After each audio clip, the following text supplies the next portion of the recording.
진상 규명과 특별법 제정에 반대하고 희생자 유족을 폄하하는 내용의 게시물이 조직적으로 확산한 사례를 발표했는데요. 정말 충격적입니다. 지난 대선에 이어 뭔가 조직적인 댓글 활동이 벌어지고 있는 것 같은 기분까지 드는데 오늘 이 시간에는 전해철 더민주 의원님과 함께 세월호 관련 문제와 우병우 민정수석 문제 그리고 당내 현안에 대해 말씀을 나눠보겠습니다. 의원님 어서 오세요. 예, 안녕하십니까? 네, 반갑습니다. 예, 반갑습니다. 네, 늦었지만 재선 축하드립니다. 고맙습니다. 예, 저희가 선거 때 예, 안산에 가서 직접 인터뷰했던 기억이 있는데 그렇습니다. 그때 목이 쉬어서 막 열심히 선거운동하던 예. 그 모습이 눈에 선한데요. 예. 다시 한번 축하드립니다. 예, 고맙습니다. 네, 저희 사무실에는 처음 오시죠? 그렇습니다. 인터뷰는 실제로 많이 했는데 맞아요. 와서 이렇게 현장에 와서 어. 하는 것은 처음인 것 같습니다. 오시니까 어떠세요? 좀 저희가 이렇게 간이식으로 스튜디오를 만들어서 쓰고 있는데 생각보다는 아주 고급스럽게 잘 꾸며놨다 생각하고요. 네. 예, 또 그동안 계속 뵈왔던 분을 네. 여기 와서 많은 걸 뵈니까 굉장히 반갑습니다. 네, 반갑습니다. 먼저 저희 팟짱 애청자분들께 인사부터 예. 해주세요. 네, 그렇습니다. 예, 안녕하십니까? 더불어민주당 안산 상록갑 전해철 의원입니다. 이렇게 현장에 와서 우리 팟짱 애청자분하고 뵙게 돼서 반갑고요. 이 기회에 많은 분들과 소통하고 또 저도 이야기를 하지만 또 많은 이야기를 들을 수 있는 기회가 되면 좋겠습니다. 반갑습니다. 네, 반갑습니다. 자, 이 방송 전 세계 그리고 전국에서 실시간으로 보고 계신데요.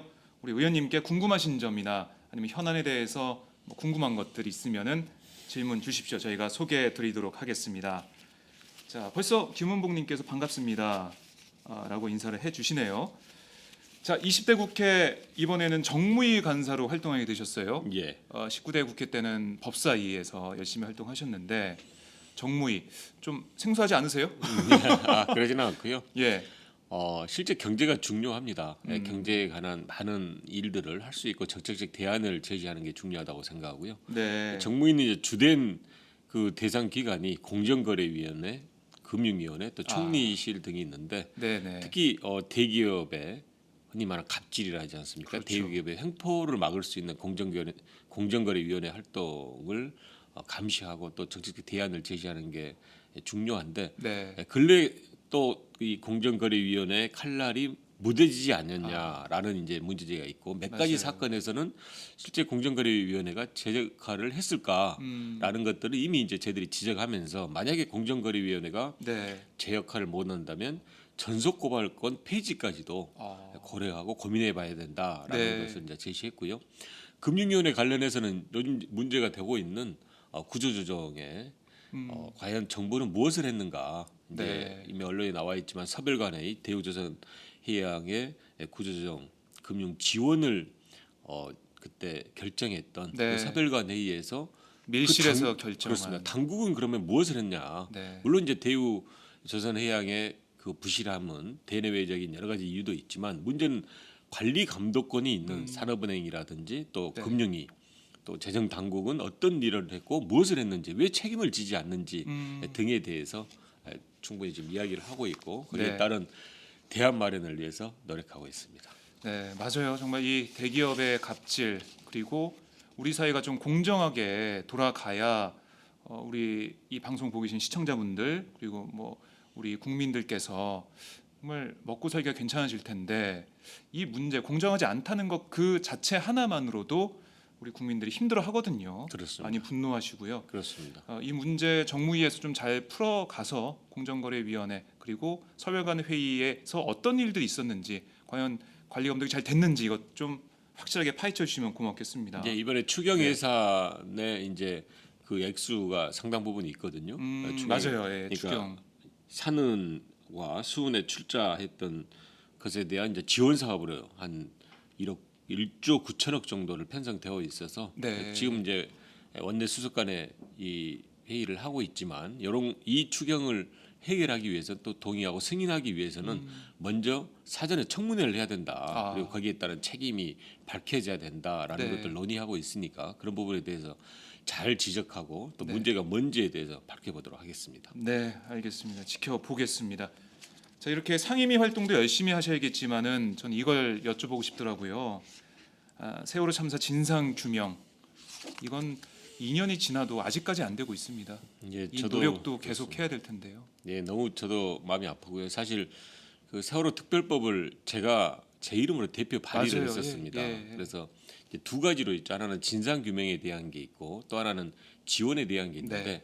사실은 이 두 가지가 다 정부 여당의 또 방해 또 거부로 인해서 여의치 않고 있습니다. 특히 이제 진상 규명에 관한 핵심은 그 조사위원회를 구성해서 진상 규명, 선 진상 규명 그리고 후 배보상 또 지원인데 네. 이게 조사위원회 활동을 이미 나와 있지만은 집요하게 정부 여당이 반대하지 않았습니까? 뭐 처음부터 뭐 세금 도둑이니 뭐 이런 프레임을 만들어 가지고요. 네, 처음부터 시작할 때 반대했죠. 그렇습니다. 시작할 때 말씀하셨지만 SNS 상에 여러 가지 폄하하는 글뿐만이 아니고 네. 실제로 제도적으로 예를 들면 그 파견 공무원을 좀 늦게 보낸다든지 또는 예산 배정을 늦게 한다든지 네. 그런 것들로 인해서 이제 이 조사위원회 활동을 잘 안 되게 됐는데 가장 지금 심하게 된 것은 조사위원회 활동 기한을 부당하게 단축하려고 한다는 겁니다. 이거는 맞아요. 명백히 법을 위반한 거거든요. 네. 법에 보면 이 진상규명의 활동은 구성을 마친 날로부터 1년 그리고 6개월 연장을 할 수 있는데 이 구성을 마친 날로부터라는 문구는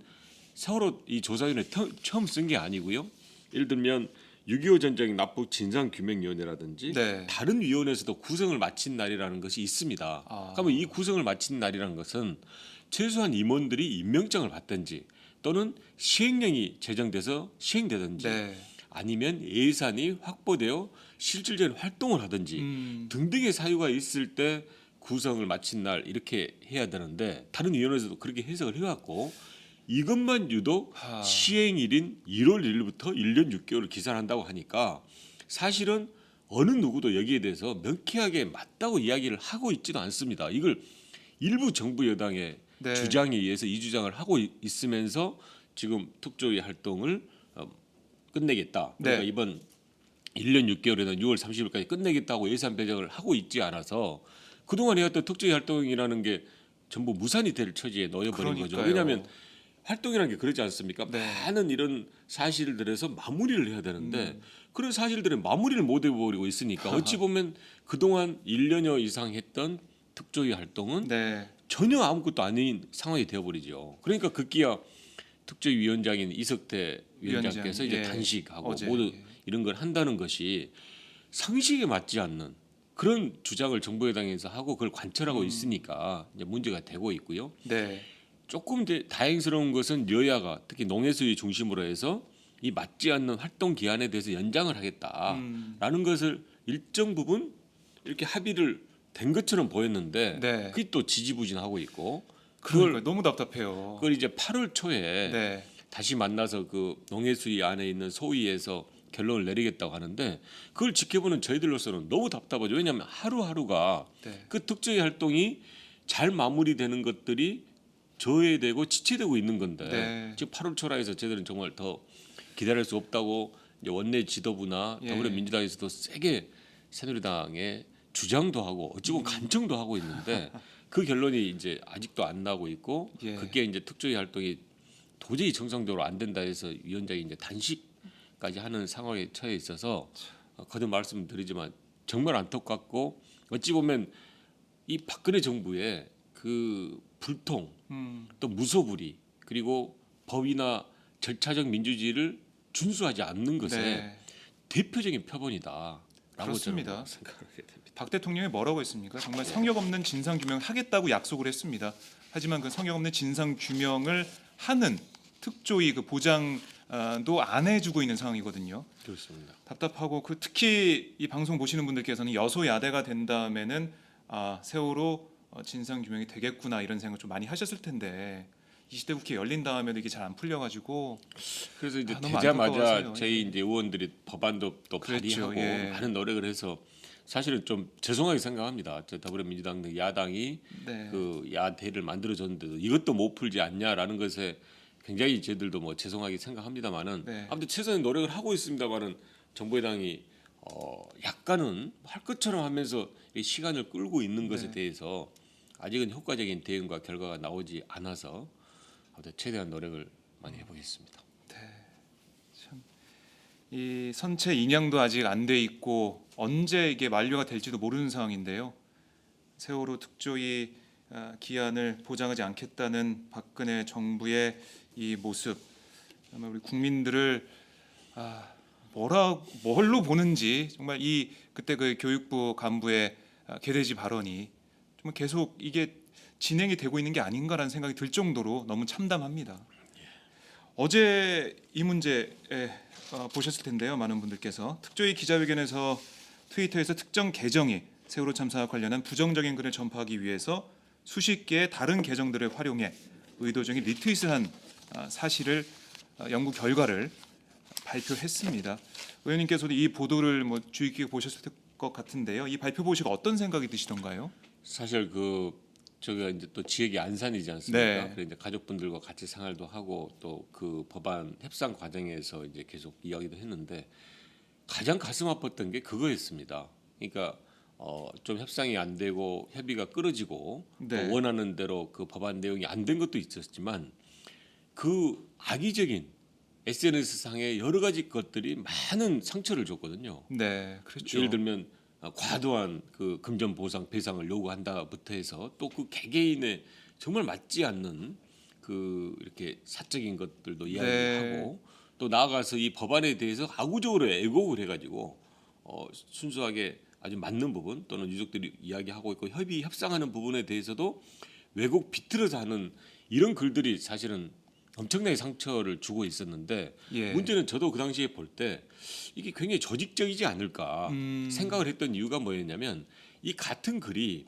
폐쇄된 건가? 그러니까 지금 예를 들어 카톡이나 밴드라는 거는 회원만이 올리지 않습니까? 그렇죠. 올릴 예. 수 있지 않습니까? 네. 그렇기 때문에 이걸 다른 트윗이나 페이스북처럼 한 명이 올려가지고 전파되는 게 아니라 폐쇄된 공간에서 계속 전파한다는 것은 그런 조직적이어야 된다는 거거든요.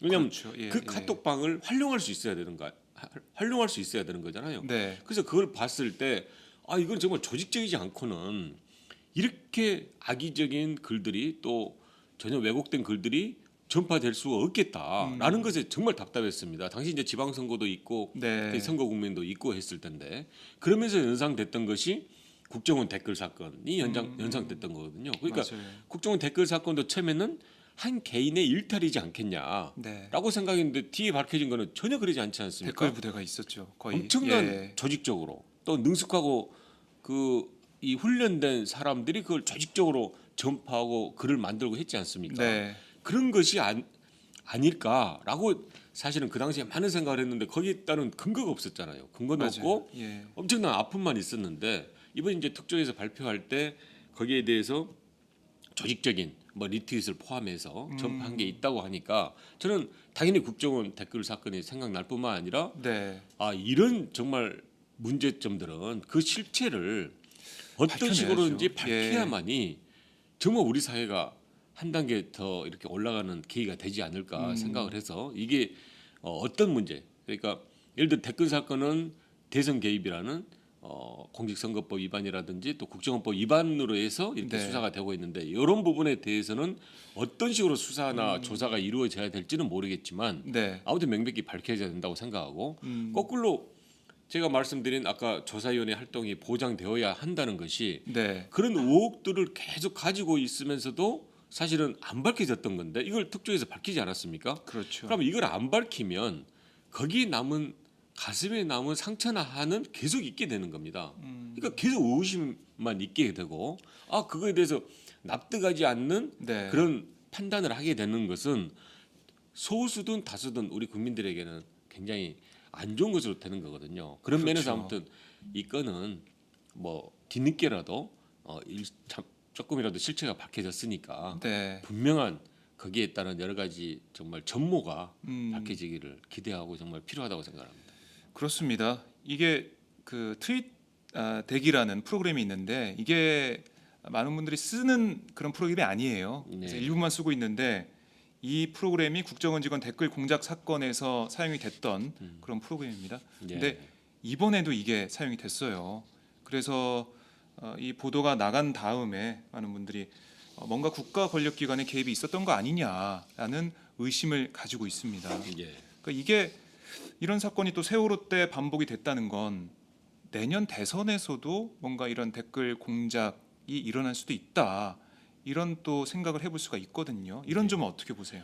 이제 거기까지 가기 전에 실제로 이제 당시 굉장히 힘들었다고 제가 말씀드린 게 이 사건을 교통사고에 준해서 이야기를 이 폄하하기도 하고 또 수사권 기소권의 이야기나 또 특조위의 정상적인 권한, 필요한 권한을 이야기하는 것도 굉장히 이렇게 안 좋게 이야기를 하고 있는데요. 그런 모든 것들이 사실은 이 법안을 만드는 또는 협상 과정에 반영이 됩니다. 그렇게 하다 보면은 까닭 없는 여론 악화가 있지 않습니까? 근거 없는 여론 악화가 있어지는 거거든요. 그렇죠. 뭐 그런 여론을 근거로 들어서 뭐그 협상할 때 아니 이렇게 얘기하는 국민도 있다 이렇게 주장할 수도 있는 거고요. 그렇습니다. 예. 그래서 제 말씀은 그냥 다만 상처로 이렇게 남는 것으로 그치는 것이 아니라 실질적으로 악영향을 준다라는 면에서 아무튼 이 부분에 대해 근절되어야 되고요. 네. 내년 대선 이야기하였지만 앞으로 여러 가지 우리 사회에 이런 현안들이 많이 있으리라고 생각을 합니다. 이제 당장 이제 선거가 있고 네. 또 이 세월호 같이 중요한 이런 사건도 있고 또 이제 대선이 있을 때 이런 일들이 반복되지 않는다고 어떻게 보장을 하겠습니까?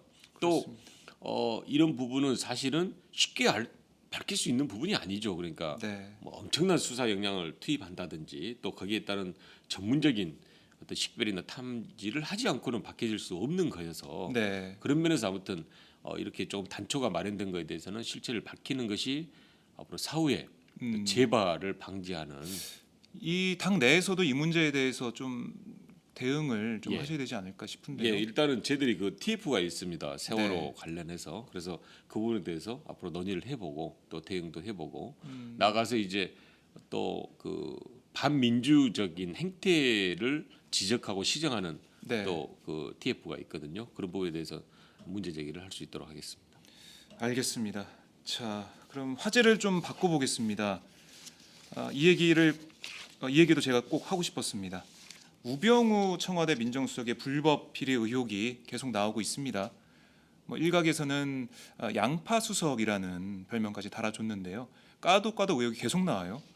어떻게 이런 사람이 민정수석으로 우리나라 이제 공직기강 확립과 인사 검증을 총괄하는 역할을 했는지 정말 의구심이 듭니다. 의원님이 많은 분들 아시겠지만 참여정부에서 민정수석 하셨어요. 남다른 입장이실 것 같은데요. 우수석의 의혹, 이 양파 수석이라고 불리고 있는 이런 사건에 대해서 어떻게 보고 계십니까? 일단 조금 이제 구별해서 봐야 된다고 생각하는데요. 네. 그러니까 업무로서 인사 검증을 잘했냐 못했냐. 그러니까 진경준 네. 전 검사장에 대해서 네. 이 건이 있고요. 또 형사적인 건이 있습니다. 그러니까 농지법을 위반했다고 그 처가하지만 네. 농지법 위반했다든지 또 그 처가 소유의 회사에 대한 네. 자금을 임으로 썼다는 횡령 배임에 대한 게 있습니다. 이 형사적인 게 있는데 먼저 이 형사적인 거에 대해서는 저는 앞으로 수사를 해서 밝혀지면 된다고 생각을 합니다. 네. 그러니까 공정한 수사가 이야기를 해야 되는데 이 인사 검증이 잘못한 부분, 이제 인사 검증 포함해서 지금 특별감찰관이 하고 있는 게 인사 검증을 잘했냐, 네. 그리고 그 자제분 아들에 대해서 네. 보직 특혜가 있었냐, 그리고 우병우 수석 자신의 재산 신고를 잘했냐, 이제 이게 있지 않습니까? 그렇습니다. 먼저 말씀드릴 것은 이 인사 검증에 대한 책임은 아까 제가 수사는 수사 결과를 보고 판단하면 된다고 했지만 네네. 인사 검증에 대한 책임은 전혀 미뤄서는 안 된다고 생각합니다. 이 진경준 전 검사장이 재산을 신고할 때 검사장 승진할 때 재산을 신고하고 네네. 검증을 했거든요. 사실 검사장 승진할 때 검증은 굉장히 엄격합니다. 다른 장차관 이상의 엄격하게 하는 이유가 실제 네. 검사장 그 승진의 경쟁도 치열할 뿐만 아니라 검찰 인사의 꽃이거든요. 마지막 꽃이거든요. 그렇죠. 그러니까 그동안 검찰에 쭉 근무하면서 별로 인사를 하지 않던 것에 비하면 검사장 승진 인사는 굉장히 엄격하게 합니다. 그러면 진경준 전 검사장이 100억대 주식을 신고를 했습니다. 재산을 신고했죠.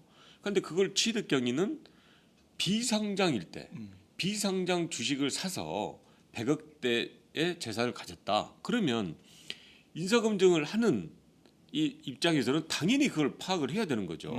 그 비상장 주식을 어떻게 샀냐, 네. 누구한테 샀냐, 어떤 그 자금으로 샀냐고 이야기하는 것은 기본이라는 거죠. 왜냐하면 100억대라는 것은 이례적인 것입니다. 아주 많은 액수인 그렇죠. 거죠. 100억. 그런데 그걸 예. 넘어가 버렸다는 것은 일단 무조건 잘못이라는 거죠. 거기에서 제가 말씀드린 거는 적어도 고의로 진경준 전 검사장을 봐주려고 했든지 그게 아니라 그러면 명백한 과실이라는 거죠. 그걸 검증을 가면 왜 합니까?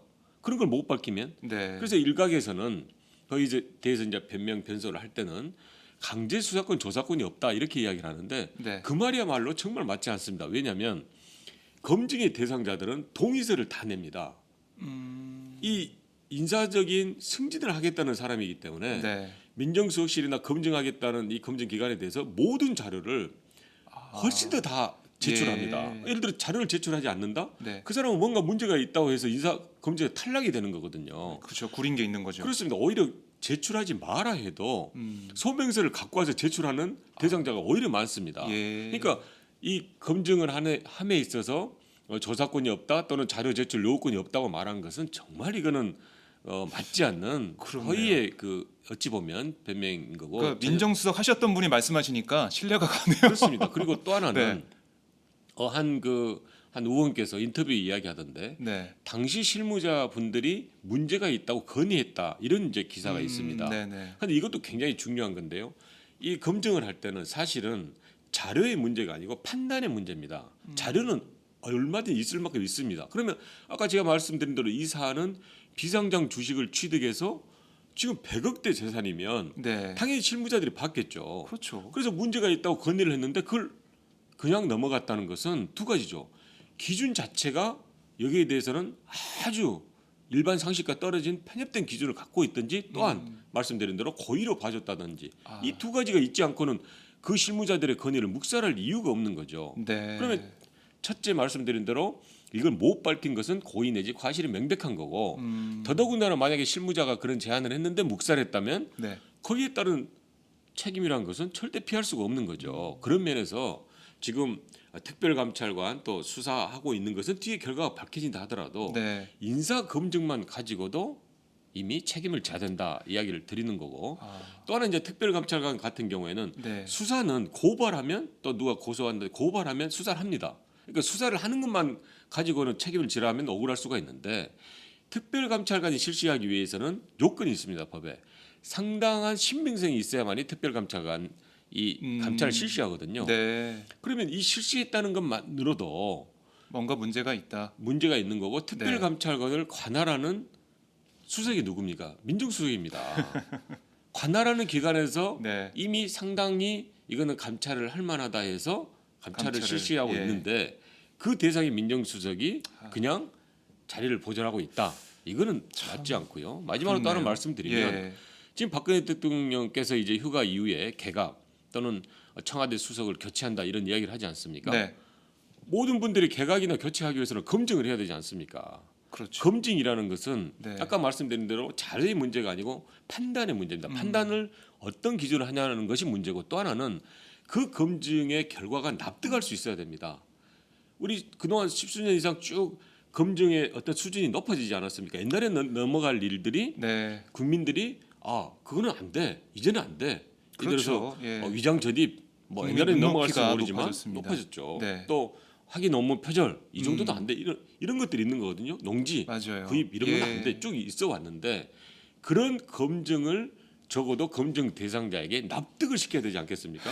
그리고 수용할 수가 있어야만이 이 인사는 적법하고 적정하게 되는 건데 지금 오병우 수석께서 하는 검증이 검증 대상자에게 납득이 되겠습니까? 안 되죠. 본인이 제가 아까 예. 말씀드린 대로 이미 고의 과실이 있었거나 또는 본인이 상당한 이유로 감찰 대상이 되어 있는 그런 분이 검증을 한다는 것은 네. 이미 검증 대상자에게 또 검증의 결과를 국민들에게 설명할 때 저는 자격을 상실한 거다. 네. 그런 면에서 아까 말씀드린 대로 수사에서 뭐 억울하면 억울한 대로 또 네. 혐의가 있는 거는 있는 대로 이렇게 밝혀져야 되겠지만 그 전에 이미 업무에서는 배제되는 게 타당하다 생각을 해서 그 부분에 대해서는 박근혜 대통령께서 빠른 결단을 하시는 게 맞다라고 생각합니다.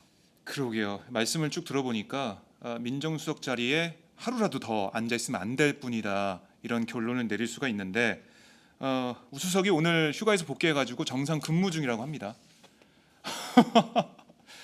참 납득하기 힘든 그런 일들이 계속해서 이어지고 있습니다.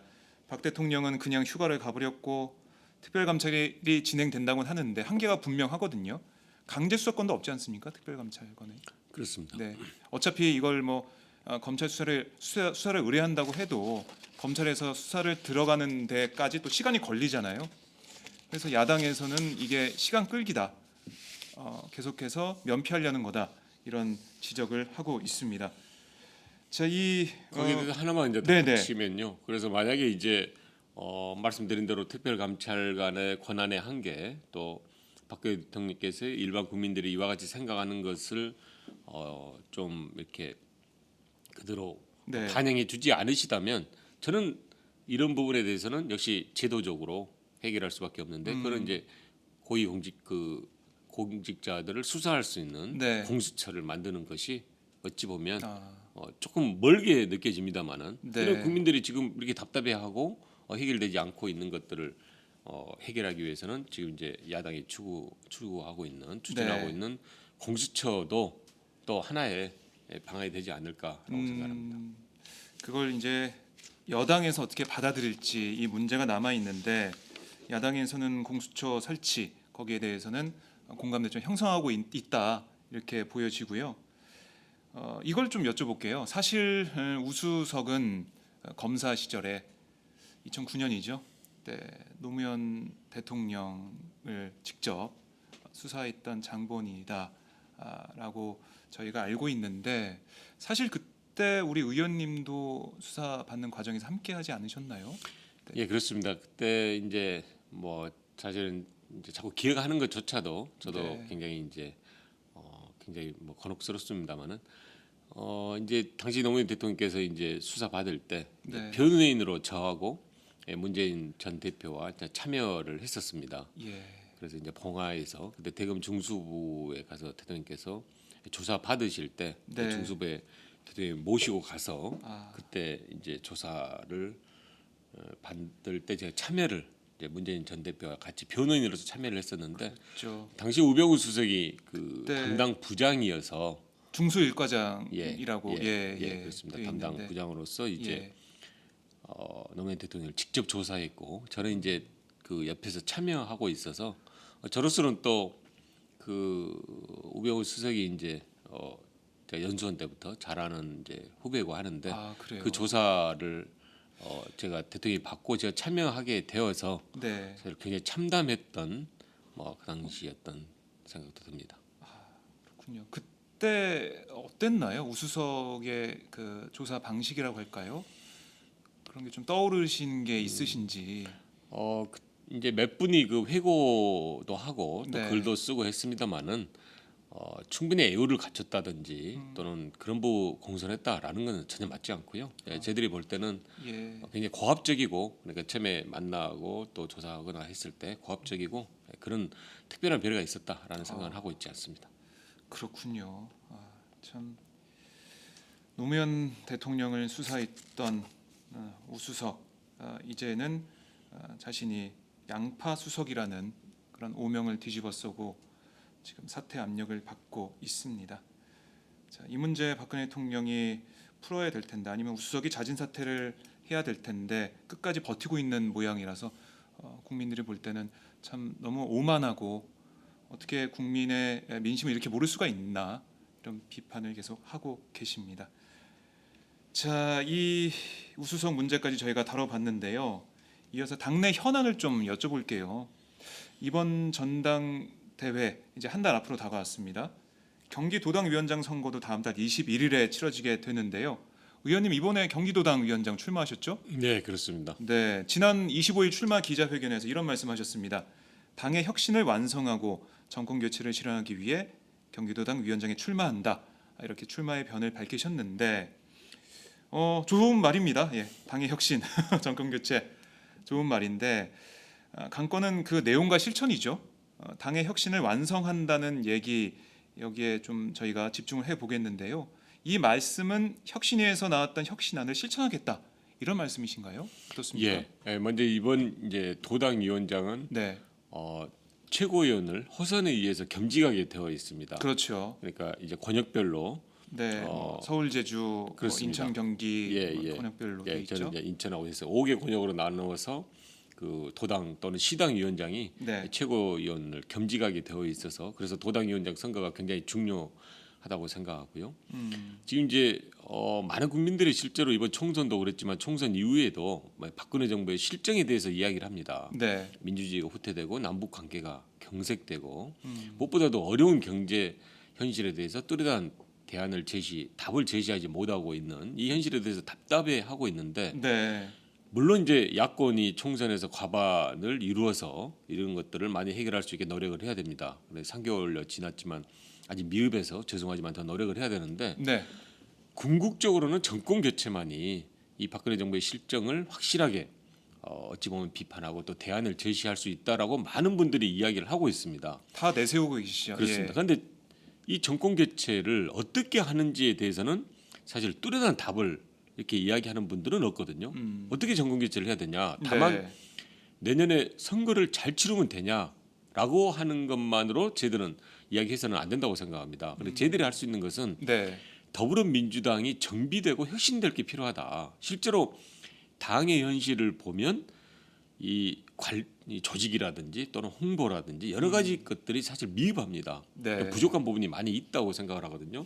그런 부분을 정비하고 혁신해서 잘 준비하는 것이 내년 대선을 잘 치르는 거고 궁극적으로 정권 교체를 이룰 수 있다고 생각을 해서 아, 저는 이제 출마하면서 당 예. 정비 혁신을 잘 해보겠다라고 이야기를 들었는데요. 예를 들면 분권 정당이 필요합니다. 그러니까 중앙당만이 모든 것을 할 수 있는 이미 시대도 안 되고 그런 다양한 것을 중앙당이 다 해결할 수도 없거든요. 네, 그런데 각 시도당의 역할이라는 것이 굉장히 제한적입니다. 예를 들어 경기도당 같은 경우에 정책적 기능 별로 독자적으로 할 수 있는 게 없습니다. 하지도 못하고 있고요. 그러면 그 이유가 보면 예를 들어서 예산의 문제에서는 교부금의 비율을 높이고 있지만 그 교부금의 액수나 비율이 충분하지 않다라는 이제 지적이 있는 거거든요. 네, 그러면 그 확보된 예산을 가지고 예를 들면 당에 있는 민주정책연구원의 분원을 만들어서 경기도에 정책 기능을 하게 만드는 거죠. 지금은 인적 또는 예산이나 이런 것들이 없으니까 다 물적인. 중앙에 집중이 돼 있죠. 그렇습니다. 네, 그러다 보니까 경기도의 문제, 예를 들어 수도권 규제라든지 뭐 행정수도 이전이라든지 얼마 전에 이제 제가 법사위에서 다뤘습니다마는 주한미군 공여지 문제 등등에 대해서 경기도 당 또는 경기도에 있는 더불어민주당의 어떤 그런 통일적인 입장을 제시하지 못하고 있는 거거든요. 네. 그런 것들을 시정하는 게 필요하다. 그 정책적 기능이 시도당이 활성화돼서 이게 또한 중앙당에 잘 집약돼서 해결된다면 가장 지금 지적하고 필요한 것이 당이 정책적 기능을 잘하라는 거지 않습니까? 네. 그런 면에서 저는 분권 정당이 이제 가고 또 정책적 기능이 강화돼야 된다고 생각을 하고요. 네, 나가서 이제 당은 저는 생각할 때 그 당 또는 정치를 하는 분들 또는 거기에 함께하는 분들한테 가장 중요한 것은 공천이라고 생각합니다. 아, 그 공천 제도를 네, 투명하고 공정하게 하는 것이 사실은 당을 발전시키고 당에 대한 신뢰를 높인다고 생각을 하거든요. 비근한 대로 제가 2년 전에 전당대 준비를 할 때 이런 제안을 해서 관철이 됐는데 이 선거에 관한 공천에 관한 규정은 1년 전에 최소한 완성을 하자. 왜냐하면 공천 직전에 선거 직전에 어떤 룰을 만들어서 공천을 하게 되니까 네. 그리 되면 힘을 따라가게 되고 개파를 만들게 되고 줄서기를 하게 되는 거거든요. 예, 그런데 만약에 공천에 관한 규정이나 룰이 1년 전에 완성돼 있다면 그런 걸 할 필요가 없는 거죠. 부지할 필요가 없죠. 그 룰에 따라서 하면 되는 거거든요. 네. 예컨대. 그리고 투명하게 되고 모두가 승복하게 되는 건데 물론 이번 총선 과정에서도 비대위가 구성됨으로 인해서 제가 그렇게 이야기했던 그 규정이 또한 적용이 안 됐습니다. 물론 네. 이제 특수한 비대위 상황이니까 양해가 될 수 있을지는 모르겠지만 그런 부분들이 예를 들어서 당을 건강하게 하고 체질을 든든하게 하는 지름길이라 생각하는데 잘 안 지켜져 있고 또 구체적인 규정들이 잘 안 돼 있는 거거든요. 뭐 예를 들면 여성 공천 30% 의무적으로 해야 되는 것도 수없이 당헌 당규에 규정이 되어 있지만 잘 안 지켜지고 있고 항상 예외를 만드는데 그런 걸 잘 지키는 것이 당을 잘 서게 하는 것이고 신뢰를 높이는 것이라고 이제 거듭 생각을 해서 예, 이런 몇 가지 부분에 대해서 이미 혁신안이 만들어져 있고 또 일정 부분 이제 반영된 것도 있지만 구체적으로 더 실천하는 것이 당의 정비 혁신이고 예. 그것이 정권 교체 지름길이지 않을까라는 아. 생각에서 출마를 하게 되었습니다. 네, 당의 혁신을 완성한다는 말씀이 그 얘기군요. 예, 그렇습니다. 예. 자, 이렇게 뭐 정권 교체를 위한 그런 전략들을 좀 말씀을 해주셨는데, 그런데 한편에서는 이런 지적이 나오고 있습니다. 불신과 분열의 정치를 끝내야 한다, 기득권 정치를 끝내야 한다는 주장을 펼치고 있는데, 뭐 저는 이렇게 생각해요. 이른바 뭐 친노 친문 의원들을 기득권으로 비판했다, 이렇게 많은 언론들이 생각을 하고 있습니다. 친노로 분류되는 의원님 맞으시죠? 예. 의원님께서는 이런 지적, 이런 비판 어떻게 받아들이고 계십니까? 일단 이제 저희 민주당에는 그러니까 김대중 대통령, 네. 또 노무현 대통령 그리고 김기태 의장님 이제 이런 분들이 굉장히 소중하게 생각했고 실천시켰던 가치와 철학이 다 반영이 되어 있습니다. 그러니까 그분들의 뜻을 존중해서 물론 그 전에 야당의 역사에 많은 분들도 있었지만 일단 그 지금 김대중 대통령, 노무현 대통령 또 김기태 의장님이나 이런 분들의 뜻을 잘 받드는 게 이제 필요하다고 생각을 합니다. 네. 그런 면에서 이제 노무현 대통령의 가치와 철학을 좀 더 적극적으로 구현하고자 하는 그런 당연히 있습니다. 저도 그리 생각하면 친노인 거죠. 네. 제가 노무현 대통령을 모시고 일을 했고 또 노무현 대통령이 생각했던 균형 발전이라든지 남북 평화의 문제, 민주주의의 문제에 대해서 저는 정말 그런 것들이 실천될 게 필요하다 생각하고 정치를 시작을 했고 또 네. 그걸 구현하기 위해서 노력을 하고 있기 때문에 친노라고 저를 그런 면에서 규정한다면 당연히 저는 친노입니다. 그런데 그 친노는 제가 말씀드린 거는 가치로서의 친노라는 겁니다. 그런 가치를 추구하고 그걸 실현시키기 위해서 정치를 한다는 것은 네. 그건 저는 나쁜 게 아니라고 생각하거든요.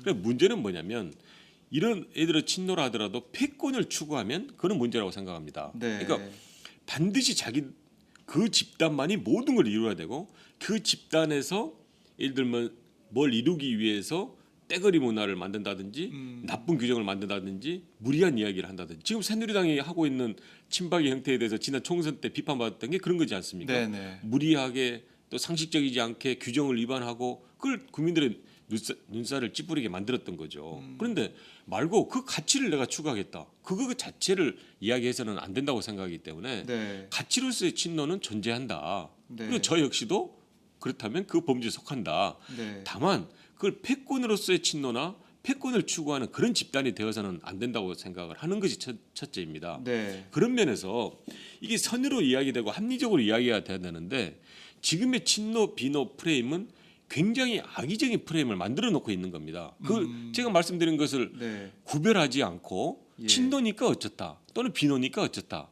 모든 정치적인 현상을 친노 비노로 구분해서 이야기하는 것은 이미 나쁜 프레임이다. 이거는 나쁘다라는 네. 것을 설정하고 이야기를 하고 있는 거거든요. 저는 그는 그렇죠. 정말 맞지 않고 그것이 저희들의 힘을 빼기 위한 정말 어찌 보면 아주 집요하고 나쁜 공격이라고 생각을 하고 네. 예를 들면 이번 총선에서 어떤 친노 패권이 나타났습니까? 친노 패권이 있습니까?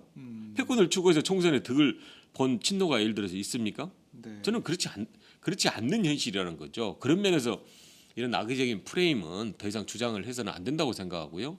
이번 전당대회에서도 마찬가지입니다. 네. 또 이걸 애써 친노, 뭐 친문 이렇게 구분을 하려고 하는 거거든요. 네. 그 자체는 그 후보자분들을 폄훼하는 거죠. 그분들이 당을 어떻게 추구하겠다, 당의 모습을 이야기하고 당의 발전 방향에서 이야기하는 것들을 우리가 판단하고 거기에 따라서 어떤 결정해서 선택을 해야 되는 건데 네. 뭐 친문이냐 아니냐 이렇게 이야기를 하는 것은 그분들을 무시하고 폄훼하는 것뿐만이 아니라 우리 당으로서는 정말 그 발전의 저해가 되는 건데 그걸 자꾸 그런 악의적인 공격을 하는 거에 대해서 딱 단절시키지 못할 뿐만이 아니고 그걸 기화로 해서 네. 또 당내 어떤 분란을 만드는 것은 정말 맞지 않다. 지난 연말에 지난 그 문재인 대표 시절에 그런 많은 공격들이 있었잖아요. 그랬죠. 그 이후에 어땠습니까? 그 실체가 뭐가 있었습니까? 그 패권을 추구해서 총선에 기득권 집단을 만들고 어떤 그런 집단들이 갔던 그런 건 전혀 없지 않았습니까? 그때도 이야기를 분명히 했거든요. 네. 거기에 따라서 어떤 득을 볼 수 있다면 공천인데 그 공천에 대해서는 시스템 공천을 하겠다. 제도 공천하겠다. 그 말씀을 드린 게 아까 제가 1년 전 공천룰 확정과 같은 맥락인데 네.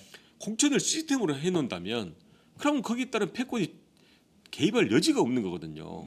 규정대로 룰대로 하는데 누가 그걸 자의적으로 하겠습니까? 네. 지난 총선 때 이제 그게 잘 안 지켜졌던 아쉬움은 있지만 말씀드린 대로 이제 비대위라는 특수한 상황이니까 양해가 된다 하더라도 아무튼 이와 같이 시스템 공천을 이야기했던 것도 패권을 막기 위한 거였고 그런 부분들이 다 일정 부분 지금 구현되고 반영되고 있는데 네. 다시 근거 없이 친노 비노 이렇게 이야기하면서 예를 들어 이 지금의 어떤 그 경쟁 구도를 네. 이야기하고 있는 것은 거듭 말씀드리지만 정말 맞지 않고 정말 그런 지적을 하려 하면 어떤 행태가 문제다. 네. 그러니까 이 구체적으로 그렇습니다. 제시해 달라. 예, 그렇게 해서 여러 행태는 아까 네. 말했던 패거리 집단 또는 아주 패권을 추구한다든지 또는 정말 상식적이지 않게 이런 것들을 해야 되는 거지. 그렇지 않고 그냥 구분해서 이야기하는 것은 현재는 굉장히 왜곡된 그런 현실을 반영한 주장이다라고 말씀을 드리고 싶습니다. 네. 이 친노 친문 의원들이 기득권을 가지고 있다 이런 주장에 대해서도 동의를 하지 않으시는 거죠? 그렇습니다.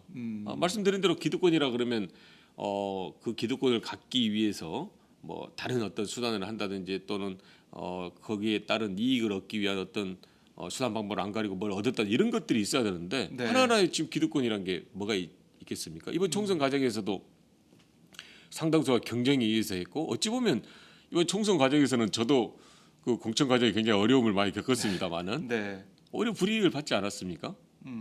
그런 면에서 저는 지금의 아무튼 이분법적 이런 주장이나 또 그런 구도에 대해서는 네. 맞지 않다 이렇게 생각합니다. 한편으로는 이런 또 주장도 있습니다. 당의 역동성을 위해서는 뭐 친노 친문으로 채워진 지도부는 안 된다라는 주장도 있거든요. 이 점은 좀 어떻게 보세요? 일단 인위적인 그런 규정이나 또 인위적인 설정을 해서는 안 되지 않겠습니까? 그러니까 그 정치를 하는 분들이 이제 소신껏 뭘 이제 같이 추구의 철학과 또 이념적인 지향점이 있는 건데 네. 어떤 지향점을 가진 사람들은 절대 안 된다든지 이렇게 해서는 안 되는 거고 그래서 제가 말씀드린 것이 공정한 룰입니다.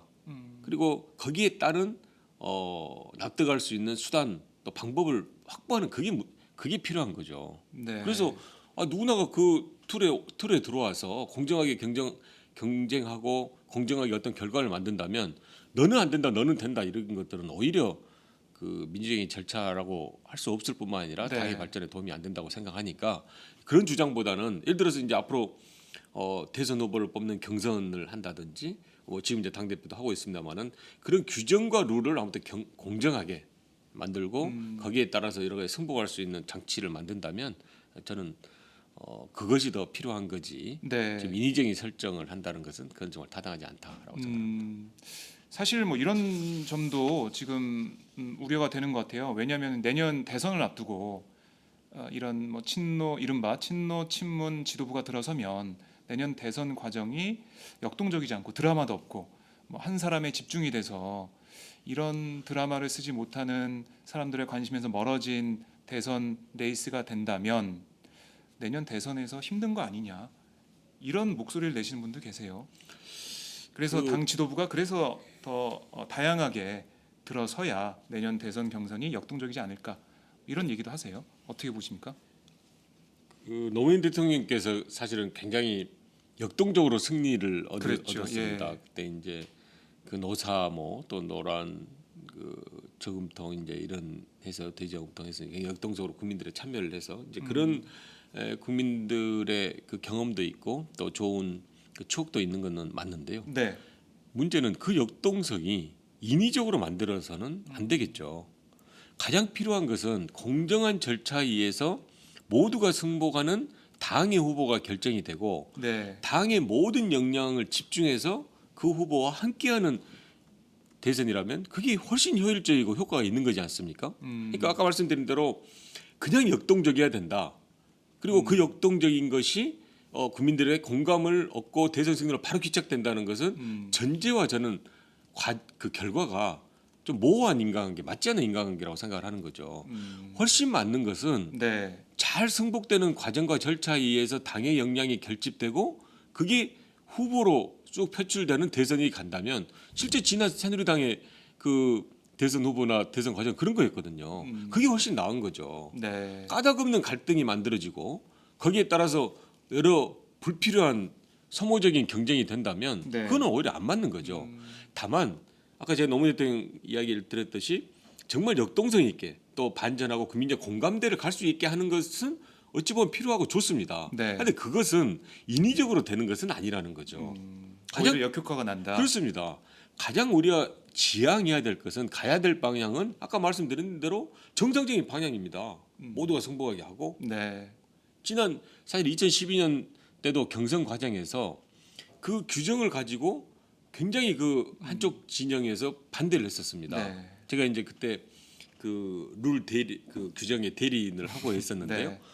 저는 지금도 그 주장 자체가 별로 맞지 않다고 생각하거든요. 왜냐하면 설령 그 주장이 맞다 그러다 어떤 판단은 틀리다 하더라도 결정이 됐습니다. 그때도 그 대리인들이 몇 차례 회의를 하고 해서 네. 그러면 그 결과는 승복해야 되는 거거든요.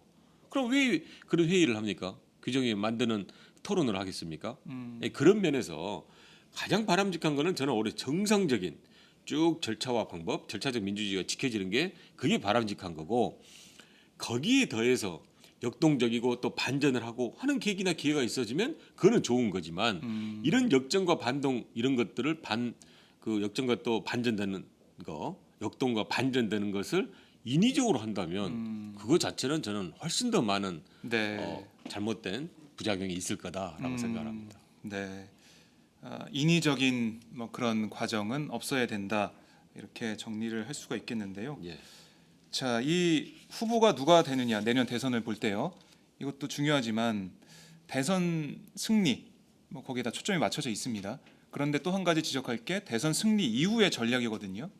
대선 승리 이후에 정권을 잡은 다음에 당이 전략적으로 뒷받침을 못한다면 정책적으로 빈곤하다면 또 다시 혼란을 불러일으킬 가능성이 큽니다. 또 정권 교체 이후에도 뭐 관료에 휘둘리거나 좀 제대로 비전을 실현하지 못할 가능성도 있는데요. 이런 점 어떻게 보십니까? 당이 어떻게 해 나가야 된다고 보십니까? 제가 이제 그 처음에 출마의 변을 이야기할 때 당의 정비 혁신이 필요하고 네, 이것은 정권 교체를 위해서 필요한 거다라고 들었는데요. 사실은 그때 제가 또 하나 강조하고 싶었던 게 바로 지금 말씀하신 내용입니다. 정권 교체 중요하지만 정권 교체가 끝은 아닙니다. 네, 그 이후에 정권 교체 이후에 해야 될 일에 대해서도 정말 고민하고 정말 잘해야 되는 거거든요. 저희들은 옛날 민주정부 10년을 하면서 물론 지금의 이명박 정부, 박근혜 정부보다 훨씬 나았지만 네, 또 민주정부 10년에서 모든 게 성공했다고 이야기하기에는 어려움이 있지 않습니까? 네, 그런 부분을 우리는 또다시 반복해서는 안 된다고 생각하고 특히 당과의 관계에서는 더더욱 그렇습니다. 정권 개최 이후에 대통령이 이제 새로 선출되고 어떤 이제 정부가 생긴 뒤로 어떤 네. 이제 새로운 정부가 일을 하는 데 있어서 당이 어떤 일을 할지는 정말 중요합니다. 그동안 보면 당이 제대로 역할을 했습니까? 정책적 기능을 또는 그 정부가 성공하기 위해서 여러 인적인 물적인 그런 기능을 했습니까? 저는 정말 미흡했다고 생각하거든요. 네, 그걸 갖추기 위해서는 그냥 우리가 슬로건으로서 당의 역할이 아니라 철저하게 당이 준비해야 된다는 거죠. 그래서 당이 제대로 된 정책 기능도 갖추고 네. 무엇보다도 당의 장점이 뭡니까? 국민들 또는 당원들의 의견을 수렴하고 그걸 이렇게 정책으로 체화시키고 발전시키는 기능을 하는 게 당이지 않습니까? 정책연구원도 있지 않습니까? 그렇습니다. 예. 그러니까 그런 것들에 대한 조직적 정비 그리고 정책적 기능을 할 수 있는 제도적 완비 등등을 갖춰야만이 정권 교체 그리고 이후에 정권 교체 이후에 그 정부가 성공할 뿐만이 아니라 당이 역할을 할 수 있다고 생각을 해서 저는 자꾸 말씀드린 대로 지금이 당의 정비와 혁신을 할 때다라고 이제 거듭거듭 강조를 드리고 있는 겁니다. 그 정권 교체 이후까지 내다보고 있는 그런 말씀이다. 그렇습니다. 예, 알겠습니다. 저희가 이렇게 여러 가지 이슈를 가지고 말씀을 나누고 있는데요. 전해철 의원님 말씀에 공감합니다.